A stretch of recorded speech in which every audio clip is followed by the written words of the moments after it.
Alors, d'abord pour dire que je souscris tout à fait à ce que vient de dire Henri, à une chose près, les subventions en produits de base.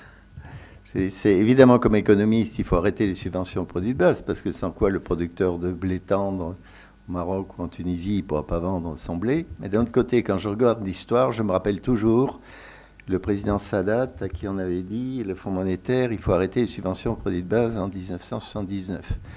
Et il a refusé 3 fois. La quatrième, il a dit au Playboy du Fonds monétaire, je le fais.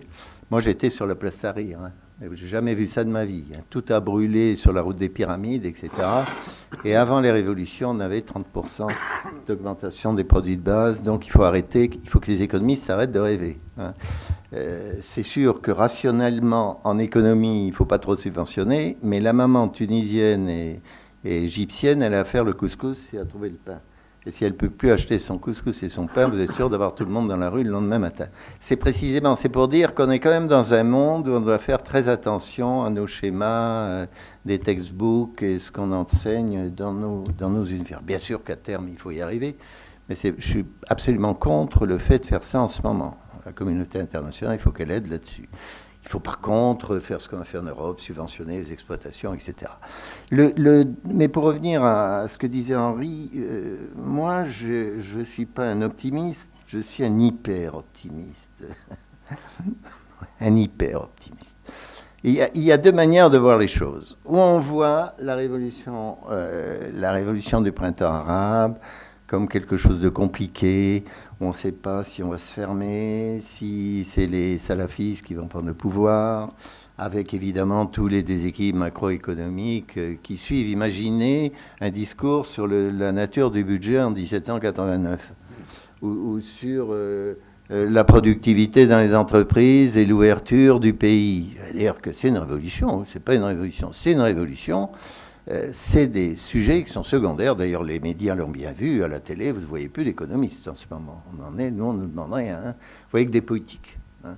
Est-ce qu'il s'est passé ça sur les femmes? Est-ce que sur la Constitution, il va se passer ça, etc. Donc, il est tout à fait clair qu'aujourd'hui, le sujet n'est pas prioritairement un sujet économique, seul.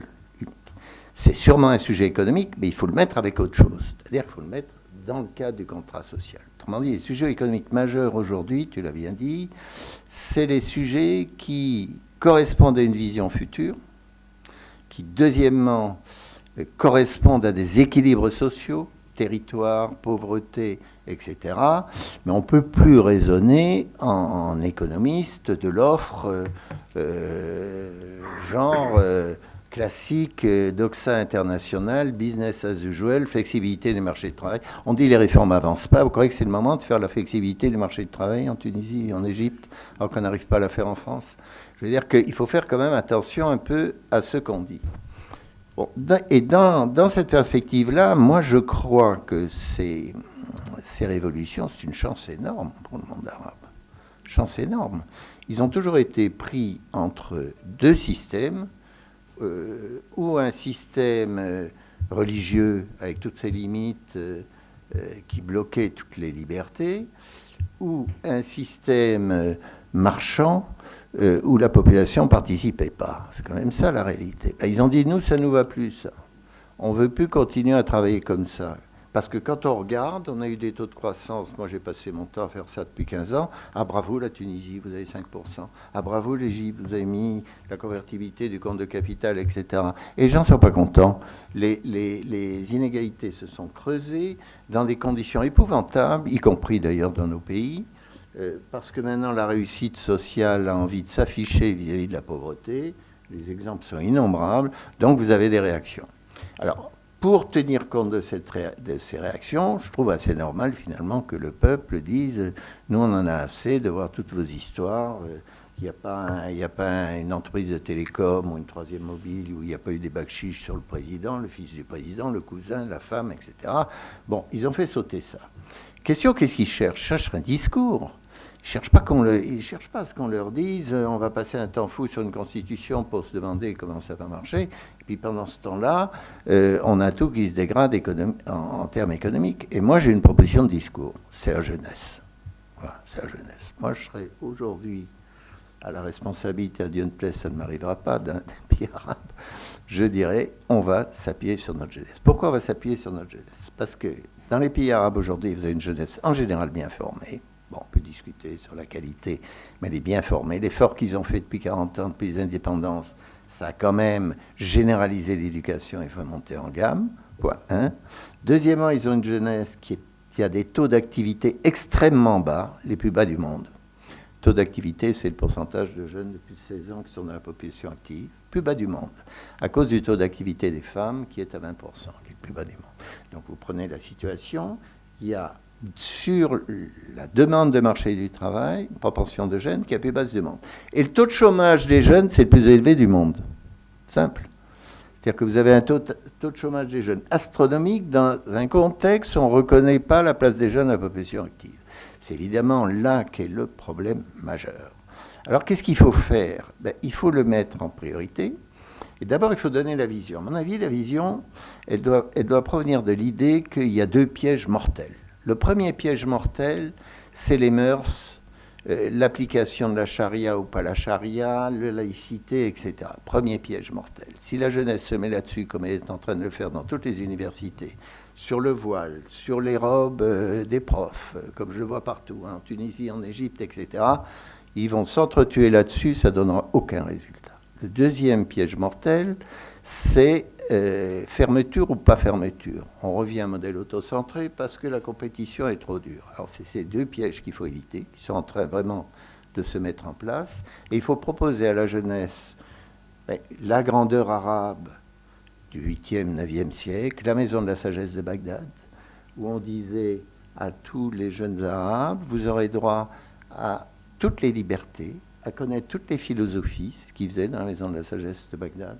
Vous aurez droit à mener tous les débats, à tenter toutes les aventures industrielles, commerciales et scientifiques que vous voudrez, en pleine liberté, dans un cadre qui sera un cadre de régulation républicain et démocratique. Voilà ce qu'il faut dire à la jeunesse. Et si le pouvoir, d'ailleurs c'est ce que le pouvoir fait un peu inconsciemment, mais si vous ne dites pas ça à la jeunesse, il y a un scénario catastrophe, des débats et des rapports de force pour savoir si les jeunes femmes doivent porter des voiles, pas de voiles, la burqa, pas la burqa, etc., les filles, etc., ou bien, est-ce qu'on revient au modèle néo-marxiste autocentré des indépendances, ou est-ce qu'on continue dans la concurrence internationale?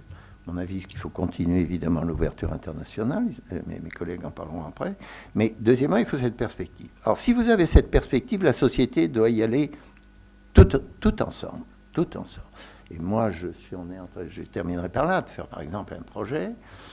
Moi, je suis à l'origine des écoles de deuxième chance en France, par exemple, parce que vous avez 2 problèmes. Vous avez le problème de drop-out, c'est-à-dire ceux qui sortent du système sans qualification catastrophique, avec des taux de chômage de 90%. Mais ça, c'est la même chose que dans les banlieues nord de Marseille. On a exactement la même chose à Marseille-Nord. Donc, il faut s'occuper de ces jeunes-là. Ça représente en France 12% de la population des jeunes. Un peu plus dans vos pays. Et puis, il y a le chômage diplômé, compte tenu des orientations qu'ils prennent dans les filières universitaires.